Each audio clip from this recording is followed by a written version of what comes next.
Hey everyone, and welcome to our first how-to video of the new year. Chef's going to show us how to make a loaded potato soup. Very simple, a very hearty dish, great for those cold days. Also, a couple key ingredients and some very easy shortcuts as well. Makes a great dinner on the fly when the family's coming home from school and work, as well as a weekend snack. Let's go ahead and get cooking.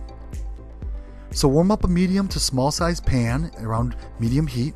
And go ahead and add your condensed cream of potato soup, and then your evaporated milk, and you're going to stir this on medium for several minutes, about 5 to 7. Don't go up to high, it will burn.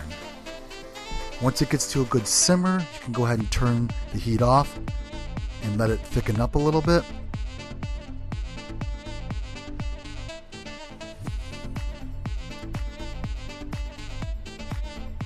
And then go ahead and we can start to plate this up.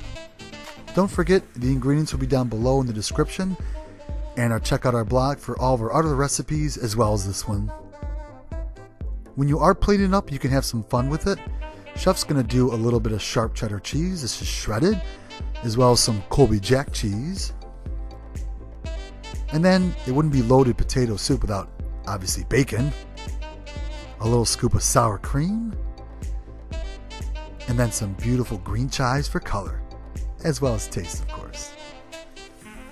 Go ahead and place some of your favorite crackers on the side. Chef's using the minis. And as you can see from our black and white picture, apparently, it has a very thick and creamy texture to it. It was great. It came out really delicious, and we think you're going to really enjoy it. Again, we did use some canned soups for this, but they make a great meal in a pinch, as well as adding some of your favorite toppings that your family's going to enjoy. We think you're going to love it. Check out some of our other how-to videos on our site, as well as our blog for other great recipes and ideas. We're really trying to help everyone learn they can cook some great, simple, delicious meals. We hope you check this out. We hope you try it. And thanks for joining us, everyone. Don't forget, if you haven't subscribed yet, to do so. We'd love to have you on board, and always give us some ideas for our next video. Thanks, everyone, and stay warm.